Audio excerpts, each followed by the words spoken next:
Hello again to another Agakala React, and today we will be watching Top 10 Historical Events School Doesn't Teach You About, and it's from watchmojo.com.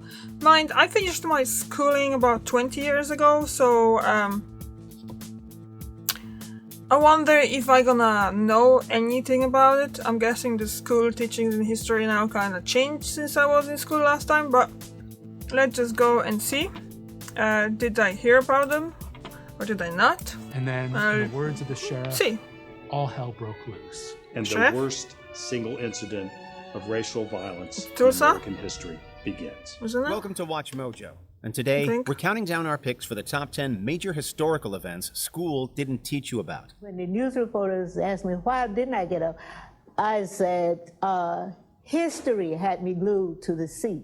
For this list, we'll be looking at famous and important moments in the world's history that educators either touched upon briefly or completely ignored, leaving us to discover them on the internet. Was it What top other 10? events did schools fail to teach us about? It's Let more us than know 10, below. but still. Number 10, the Mao Massacre.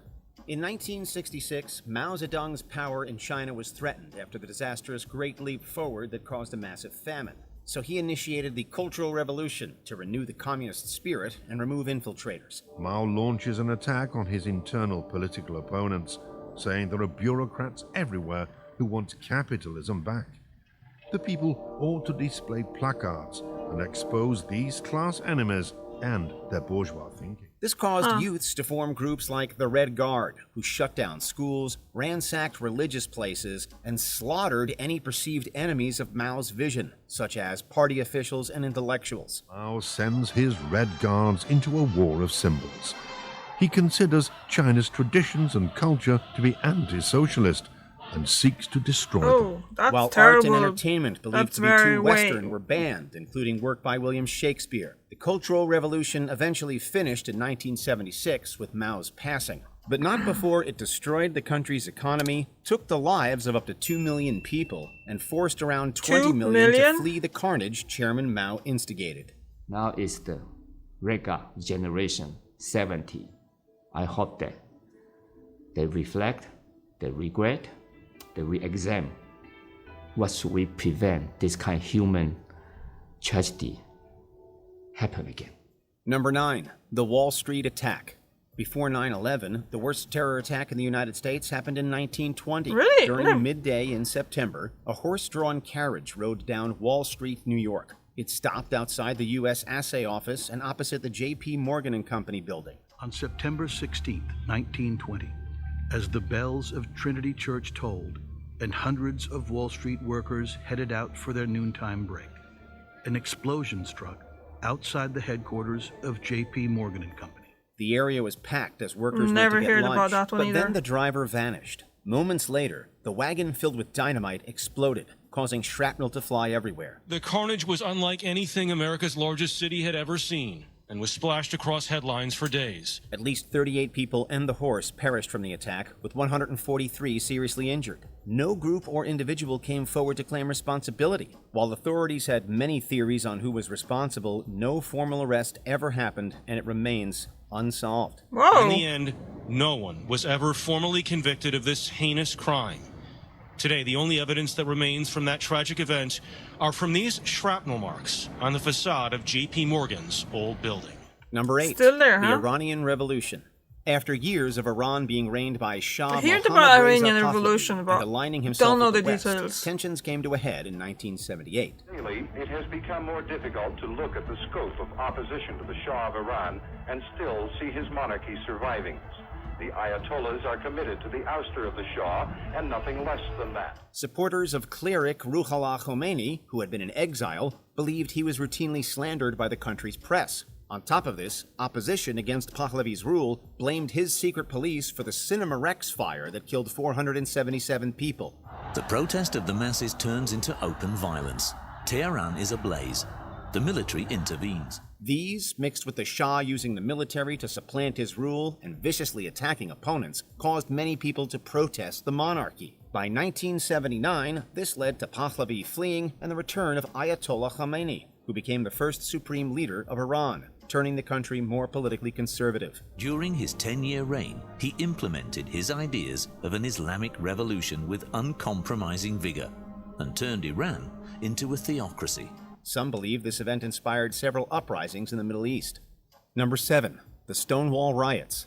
Being part of the LGBTQ+ community in 1960s New York was rough. The police regularly targeted the then illegal group. There were no instructions except put them out of business.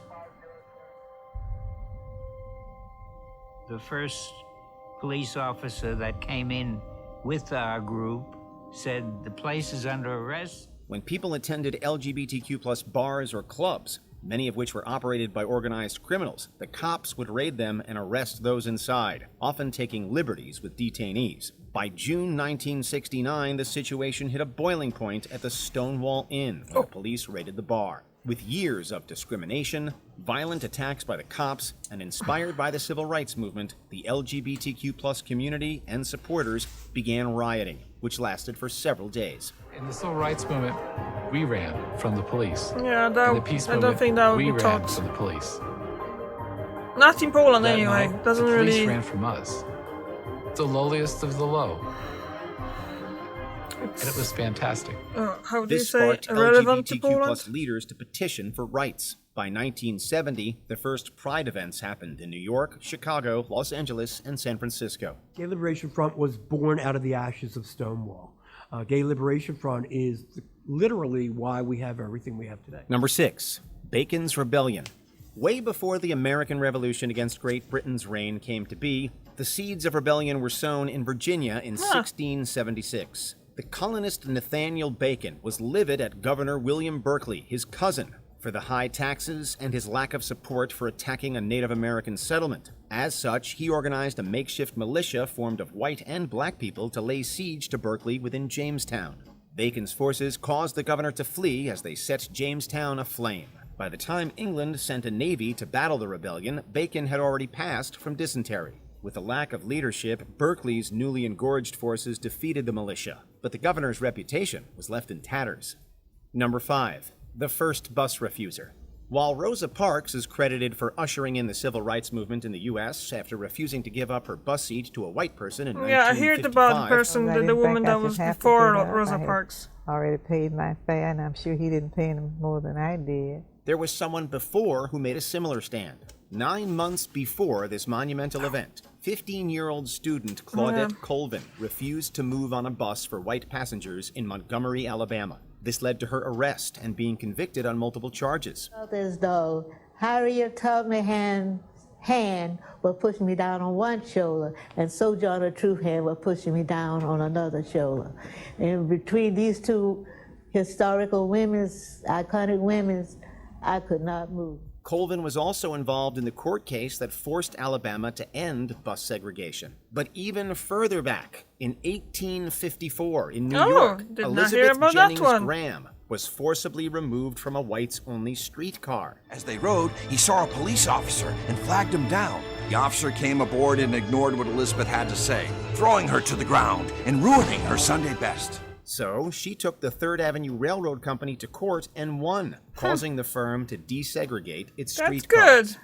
Number 4. The English Civil War.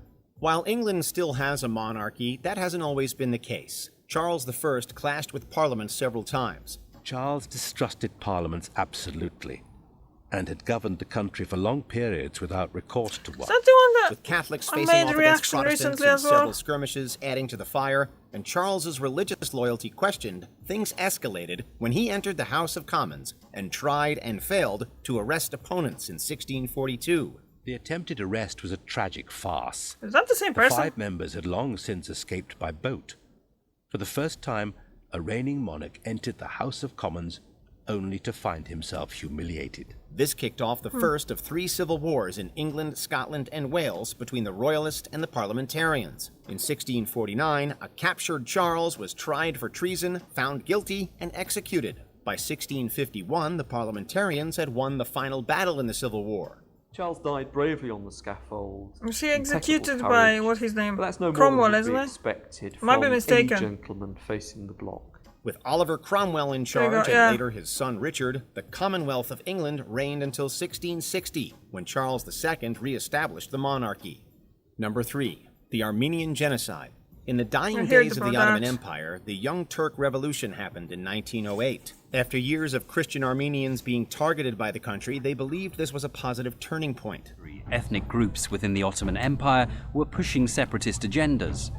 This rise of nationalism contributed towards the breakdown of the so-called millet system, in which religious communities under Ottoman rule were allowed a degree of autonomy. Sadly, it wasn't. As nations were engrossed by World War I in 1915, the empire suffered heavy losses. As such, they shifted the blame onto Armenians. Authorities began arresting and either deporting or executing Armenians for treachery.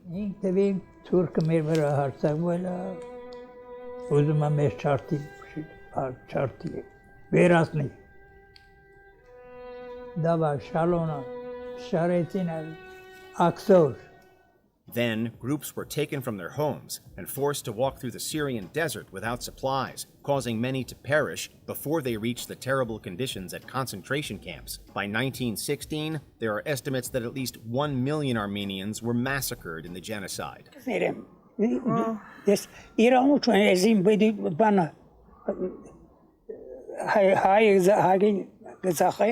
Number 2, the Trail of Tears. Ever since Europeans colonized the U.S., Native Americans have experienced many atrocities. In 1829, a gold rush commenced in Georgia, then operated by the Cherokee people. This caused the government to implement forced displacement of native nations so they could take over the resource-rich ground in the Deep South. In 1829, Andrew Jackson was elected U.S. president. He believed that Native Americans had no rights to their land and began proceedings to remove the Cherokee from the southern states. Starting in 1830 and ending in 1850, 100,000 people of the Cherokee, Muskogee, Seminole, Chickasaw, and Choctaw nations were forcefully taken from their settlements and taken on a journey to a new place west of the Mississippi known as Indian Territory. Up to a third of the 15,000 Cherokee who were forced to make the journey died on the way, which is one reason that journey came to be known as the Trail of Tears. Many traveled hundreds of miles and thousands didn't survive. Another atrocity was the Wounded Knee Massacre in 1890. The U.S. Army slaughtered upwards of 150 people of the Lakota Nation in South Dakota. We've been living ever since it happened with a lot of sorrow and anger. So I'm looking for a path from victimhood to being victors. Before we continue, be sure to subscribe to our channel and ring the bell to get notified about our latest videos. You have the option to be notified for occasional videos or all of them. If you're on your phone, make sure you go into settings and switch on your notifications. Number 1. The Tulsa Race Massacre. In May of 1921, the neighborhood of Greenwood in Tulsa, Oklahoma was thriving, so much so that it was deemed Black Wall Street. But the segregated city was about to erupt in horrifying violence when black teenager Dick Rowland was falsely arrested. The newspaper story is published around 3 o'clock. By 4 o'clock, a small group of white men have begun to assemble around and mill around the courthouse. After the white and black communities faced off outside the courthouse, it sparked into a fight. However, the Greenwood community was outnumbered. Several white residents were deputized, handed weapons, and attacked Greenwood violently for over 18 hours. I remember the people coming in, white people coming into our house with torches, setting the curtains on fire and setting our house on fire. On top of buildings being set aflame, as many as 300 people were killed, with 800 injured, while thousands of people lost their homes. The Red Cross recorded more than 300 people had been killed. Newspapers listed almost 100 deaths, but city officials put the death toll at 36. In the immediate aftermath, the event was suppressed by the media. Only in recent years has it become more well known. Yeah, number 1, the Tulsa Massacre. I did watch something about a few years ago that it came out on YouTube as well, and it was in around the same date as an anniversary to kind of show what was happening back then, and it was something that, well, it shocked me. And mind, I'm coming from Poland, and as a Polish kid in school, we were taught a lot about genocide and Holocaust by committed by Nazis in Poland. But it was kind of still shocking because what happened in Tulsa was kind of